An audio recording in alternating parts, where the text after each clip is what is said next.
Bueno, muy bien, lo decía Albino hace un ratito nada más en la presentación. El gobierno reaccionó tarde al fallo de la Suprema Corte de la Corte Suprema de Nación con respecto al 2x1, el gobierno nacional, y ahora en estas horas hemos escuchado las declaraciones del gobierno de María Eugenia Vidal también. Exactamente, se generó mucha polémica como consecuencia del fallo de la Corte Suprema de Justicia de la Nación, incluso hasta sondeos hubo. Está claro que hubo una serie de acontecimientos que se fueron sucediendo en términos de las declaraciones públicas de los funcionarios del Gobierno Nacional y del Gobierno de la Provincia de Buenos Aires. Nuestro invitado fue, a mi modo de ver, uno de los pocos que apenas algún ratito después de que se conoció el fallo salió a criticarlo. Claro, Independientemente, cuando todavía... exactamente, pero además lo hizo en términos personales, dijo. Vamos a ver si eso tenía que ver con el hecho de que por ahí todavía no tenía una opinión fundada o se había charlado en el gobierno. Frente a un hecho de esta naturaleza que genera tanta conmoción, uno entiende que cuando es funcionario público tal vez requiera hablarlo en el equipo para ver cuál es la posición del gobierno. Claro, A esta altura ya es categórico el rechazo del gobierno nacional. La propia gobernadora María Eugenia Vidal ayer fue muy clara en condenar el fallo de la Corte, o por lo menos en criticarlo. Bueno, vamos a hablar con el secretario de Derechos Humanos de la provincia de Buenos Aires, Santiago Cantón. ¿Cómo le va, secretario? ¿Qué tal? Gracias ¿Cómo está? por Buenas venir. tardes. No, al contrario, gracias por la invitación. Bueno, lo primero que le proponemos es esta reflexión para despejar algunas dudas que existen en ese sentido. ¿Hubo una reacción tardía de un sector del gobierno nacional y provincial a la conmoción que ha generado este fallo? No, a ver, primero es un fallo muy complejo. Si uno lee el fallo, yo me tomé el tiempo de leer el fallo bastante antes de pronunciarme y me dediqué pura y exclusivamente a eso y a hablar con los expertos al mismo tiempo para tomar una decisión bien, una posición bien fundamentada. Y me habré expresado, el fallo fue el día miércoles, si no me equivoco, y yo me expresé el día jueves. Sí. Y me expresé, y cuando yo digo que fue a título personal, lo digo de una visión, y en la entrevista esa lo aclaro, en esa misma entrevista, por favor véanla, lo digo en el sentido de que, más allá de la posición personal mía o del gobierno de la provincia de Buenos Aires, es una posición basada claramente en derecho, en normas internacionales, en jurisprudencia internacional, en convenciones internacionales de las cuales Argentina es parte. Por lo tanto, no estaba haciendo una visión política o sesgada o una visión ideológica, es el derecho. Y cuando hablamos de derechos humanos hablamos de derecho. Y eso es lo que planteé en mi posición de entrada. Que el problema principal, ¿cuál era? Que los delitos comunes y los delitos de lesa humanidad no se pueden igualar y que eso estaba haciendo la Corte. Y en la primera oportunidad que tuvo la gobernadora, porque inmediatamente vino el fin de semana, la primera oportunidad que tuvo la gobernadora para estar en público, hizo la declaración. O sea, la gobernadora realmente, más allá que con anterioridad había hablado también el jefe de gabinete, el ministro de Justicia, la primera oportunidad pública que tuvo la gobernadora, aprovechó y hizo referencia el día de ayer. Cantón, este tipo de decisiones que toma la justicia, que usted me va a decir, eso es un poder independiente, pero digo, incomodan al gobierno en el sentido de que existe cierto prejuicio o cierta asimilación de este gobierno con no vincularlo con los derechos humanos, sí, por el contrario, al gobierno anterior, y en ese sentido tal vez es lo que primero pasó. Enseguida salieron la oposición o el Frente para la Victoria, los organismos de derechos humanos, por supuesto, y la izquierda. Digo, en este punto queda descolocado el gobierno nacional y por lo tanto el oficialismo. Yo creo que decir que esto incomoda al gobierno, exclusivamente al gobierno, creo que es un error. Yo creo que esto incomoda a la sociedad argentina. Pocas veces en los últimos años hemos tenido una unidad de criterio prácticamente de todos los sectores de la sociedad argentina de que esa decisión nos afecta a todos. Y esto creo que es importante remarcarlo. Nos afecta a todos, no solamente a todos los argentinos, afecta a la humanidad. Y no estoy exagerando cuando digo esto, estoy refiriéndome al concepto de delitos de lesa humanidad. La primera vez que se utilizó el concepto de crímenes contra la humanidad fue con el genocidio armenio y fue contra el Imperio Turco. Y la primera vez que se utiliza judicialmente es por los tribunales de Nuremberg luego de la Segunda Guerra Mundial contra los nazis. Cuando hablamos de delito de lesa humanidad, estamos hablando de algo que ofende a toda la humanidad. No solamente a un gobierno, no solamente a un sector de la sociedad, a todos. Y esa unidad es la que estamos viendo hoy en día, donde todos los sectores, todo el espectro político se está juntando. Y el gobierno también está en esa posición, lo ha dicho con absoluta claridad la gobernadora María Eugenia Vidal. El jefe de gabinete claramente marcó la distinción, no es solamente una cuestión del 2 por 1, claramente marcó la distinción entre delitos de lesa humanidad y delitos comunes. Sí. Y eso lo está planteando el gobierno. Eso pone en evidencia que el gobierno, a la luz de lo que ha ocurrido, por lo menos después de los análisis que hicieron de esta situación, usted decía, me tomé el tiempo como para leer bien el fallo, consultar a expertos y demás. Eso me genera a mí la sensación de que por lo menos ustedes entienden que los jueces que fallaron en ese sentido actuaron mal.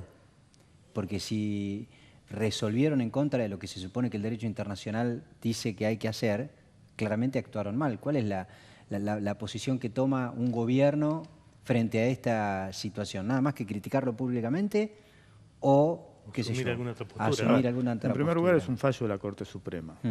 Y es un fallo de la Corte Suprema tomado por una mayoría mínima, 3-2, pero es un fallo de la Corte Suprema. Como gobierno, como uno de los otros 3 poderes del Estado, uno tiene que entender ese fallo y esos fallos se tienen que cumplir, punto. Ahora, eso no quiere decir que el gobierno no tenga un margen para buscar mecanismos, como se está haciendo en este momento, de restringir al máximo esa decisión que se considera que no está... por ejemplo, estipular por ley que no... ese es un aspecto, sí. ese es un aspecto. Eso lo acompañan, usted Ese lo es ve un aspecto. saludable a esa iniciativa. Sí, de acuerdo, de acuerdo. Sí. Y ojalá, desde mi opinión, ojalá que sea todo el espectro político del Congreso que de manera unida presenten esa ley. Sí. Pues yo creo que realmente esto nos está ofendiendo a todos como ¿Eso es lo que como presentó argentinos. Pinedo ahora? La verdad que no Parecido. seguí esta tarde, pero va a estar el proyecto de Pinedo, hay un proyecto de la diputada Donda, del Frente para la Victoria, Frente para la incluso, Victoria, hay sí, varios sí, proyectos. sí. El proyecto es bastante sencillo, lo que se Sí. tiene que hacer, lo ideal sería que haya un proyecto que estén todos de acuerdo y que sea todo el Congreso, de la misma manera que se vetaron y se declararon nulas las leyes de obediencia debida y punto final por parte de todo el Congreso argentino. Ojalá salga una ley que lo restrinja, en primer lugar. En segundo lugar, aportar, desde la visita que va a hacer dentro de un par de semanas a la Comisión Interamericana de Derechos Humanos, o la posibilidad de recurrir, de escuchar organismos internacionales para que expliquen cuáles son las normas internacionales que se deben cumplir en estos casos, que creo que también es importante. La jurisprudencia internacional de todo tipo, el Tribunal contra la ex Yugoslavia habla de la necesidad de que haya proporcionalidad en las condenas en caso de delitos de lesa humanidad, que no se tuvo en cuenta en este fallo. Yo creo que hay muchas cosas que se pueden hacer del gobierno para aportar y modificar una decisión que claramente nos afecta a todos. Cantor, ¿por qué usted cree que la expresidenta dijo que en su gobierno no hubiese pasado esta situación de que una corte falle a favor digamos, de otorgarle el 2 por 1 a un genocida? La verdad que primero no es cierto, aparentemente, por unas noticias que vi, desconozco el tema, lo vi solamente a través de los diarios, primero no es cierto, aparentemente hubo una decisión bajo su gobierno. En segundo lugar, en realidad uno de los la 3 Corte no resolvió un jueces... recurso extraordinario que había dejó llegado para... pasar. Pero hubo una exactamente, decisión. y en términos prácticos es verdad que quedó firme en su una gobierno. resolución similar. En segundo lugar, uno de los 3 jueces, mayoría mínima, 3-2, uno de los 3 Sí. jueces fue nombrado en su gobierno, digamos. Sí. Ahora se está diciendo que son por los 2 nuevos. Sí. Uno de los jueces, la Hayton de jueza Nolasco. Nolasco, fue nombrada bajo su gobierno. En tercer lugar, y esto también yo lo he planteado en distintas oportunidades, el acto más negacionista de la dictadura militar, desde el 83 hasta la fecha, es nombrar como comandante en jefe del ejército a un represor. Y de eso no tenemos que equivocarnos. El acto más negacionista de la dictadura militar fue nombrar a Milani comandante en jefe del ejército. Tengamos muy claro eso. ¿Cómo de la dictadura? El hecho negacionista de negar... desde la dictadura hasta esta parte. Desde el 83 negacionista. hasta la fecha. La acción más negacionista de la Ah, dictadura ok. Sí. es nombrar a un represor comandante en jefe del también es ejército, cierto por eso, favor. por supuesto que en eso hay casi como una plena coincidencia. Incluso ahora, aunque tarde, algunos kirchneristas empiezan a aceptarlo. A ver, un momento. También es cierto que durante la gestión anterior hubo algunas cuestiones como, por ejemplo, la derogación de las leyes del perdón, lo que reimpulsó esta serie de muchos juicios contra Yo he reconocido ese tipo de cuestiones públicamente durante el gobierno de Néstor Kirchner los pasos importantes que hubo, en la lucha contra la impunidad en estos juicios, sin ningún lugar a dudas, sin ningún lugar a Ahora, dudas. secretario... Pero eso creo que hay que marcar la diferencia con otras acciones que claramente fueron muy graves, como es esa. Queda claro, pero digo, hay medio como un clima en particular en este momento que, entre otras cosas, por ejemplo, involucra declaraciones de funcionarios del Gobierno Nacional. El poner en tela de juicio la cifra o la cantidad de desaparecidos, algunas cuestiones como esto que se conoció la semana pasada de un impulso por parte de la Iglesia para llamar a una suerte de gran reconciliación nacional, este reclamo para que los ex represores puedan terminar de purgar la condena en su domicilio. Digo, hay medio como un clima que genera, no sé si la certeza, pero por lo menos sí la sospecha de que el gobierno deja jugar un poco en ese sentido. A ver, la verdad creo que honestamente no es así. En primer lugar, los funcionarios que actuaron y que dijeron eso, uno no está más y el otro un funcionario de segundo nivel y que inmediatamente fue repudiado lo que dijo por todo el gobierno. Fue automático el repudio en ese caso por parte de todo el gobierno. Los otros hechos que mencionaste, el de los 30.000... el 30.000 desaparecidos, la reconciliación a la que convocó la Iglesia. La Iglesia convoca a eso. Mi opinión con respecto a la reconciliación, no puede haber reconciliación sin justicia. Y después veremos si cada víctima y cada familiar de víctima quiere aceptar una reconciliación. Y esto lo he visto en toda América Latina. Muchas veces se busca una reconciliación y tratar de imponer la reconciliación por parte de un Estado es una quimera. No tiene ningún sentido. Lo primero que hay que hacer, y eso lo dijo la gobernadora el día de ayer, cuando planteó la diferencia entre delitos de lesa humanidad y delitos comunes, primero tiene que haber justicia.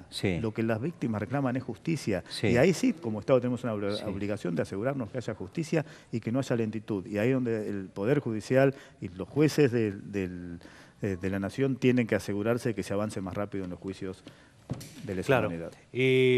Digamos, por si todavía queda algún desprevenido, digamos, para hacer una especie de cuestión didáctica, ¿cuál sería, cómo se podría describir por qué la diferencia entre delito de lesa humanidad y delitos comunes, que es lo que también planteó la gobernadora Vidal en estas últimas horas? Perfecto.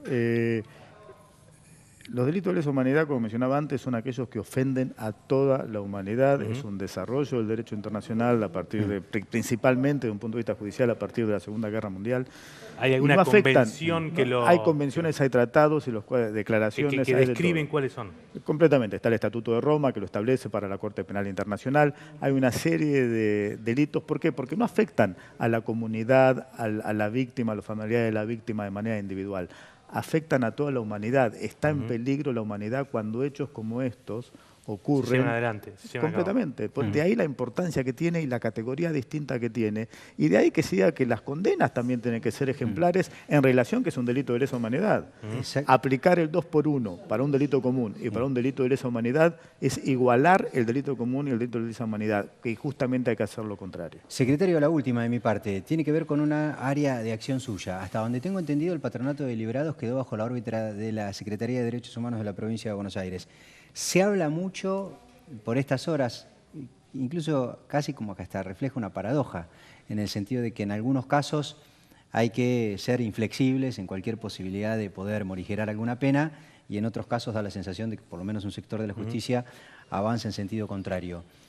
¿Qué opinión tiene usted acerca del rol del Patronato Deliberado, que al fin y al cabo es el que garantiza que una morigeración de una condena, de un delito común, pueda terminarse de esa manera? El Patronato de Liberados y cualquier acción que pueda hacer el gobierno, provincial, nacional, para poder rehabilitar, para poder reinsertar en la sociedad a las personas que cometieron delitos, es esencial para la seguridad de todos los habitantes. El índice de reincidencia, lamentablemente, muy alto, y en parte los organismos encargados, incluyendo el Patronato Deliberado, de buscar la manera de reinsertar en la sociedad a esas personas con trabajo, con su familia, con educación, con capacitaciones, no se está logrando de la manera que se debería lograr. Y eso es un trabajo que tenemos que hacer desde el Estado, me hago responsable de eso. ¿Tienen la cantidad de gente? Perdón, sí, Fabián. No, claro, justamente eso, porque, digamos, ¿cuántos agentes tiene el Patronato de Liberados para seguir o para controlar, para verificar, para atender a cuántos liberados? Hay importantes deficiencias en el Patronato de Liberados, que estamos en este momento haciendo una planificación para poner en funcionamiento un proyecto que permita mayor eficiencia por parte del patronato en la atención que estamos haciendo a las personas que pasan por el sistema penitenciario, que incluye una visión mucho más amplia donde se incorporan a todos los sectores del Estado. Es decir, que el Patronato de Liberados es el encargado de resolver los problemas que tienen. La verdad que es el Ministerio de Salud, el Ministerio de Educación, el Ministerio de Trabajo, el Ministerio de Infraestructura. Somos todo el Estado que tiene que trabajar de manera conjunta para buscar una forma que permita que la persona se reinserte en la sociedad y contribuya a que haya menor violencia en la sociedad, que es lo que estamos buscando. Bien. Bueno, muy bien. A propósito, sobre el final nada más, pero siempre me surgen algunas dudas. Estas son las peores preguntas. Sí. Hemos vivido en los últimos días alguna suerte de agresión que sufrió un fiscal, pero lo ha denunciado la gobernadora en alguna oportunidad. Dice, tengo que enfrentar mafias, o he decidido enfrentar mafias.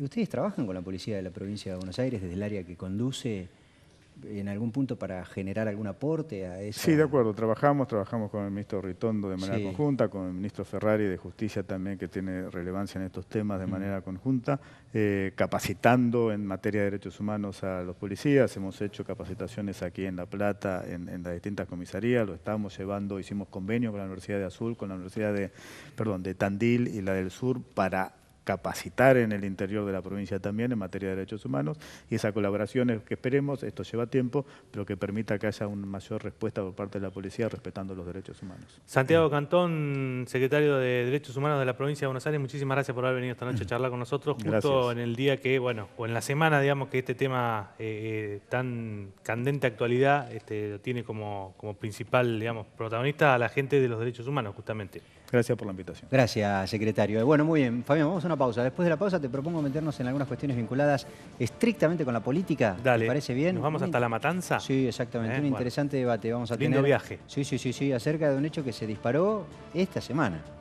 Sí, sí. Allí Macri, Vidal Vamos y en Magario. Metrobús. Exactamente, vamos en Metrobús. Ya volvemos, una pausa.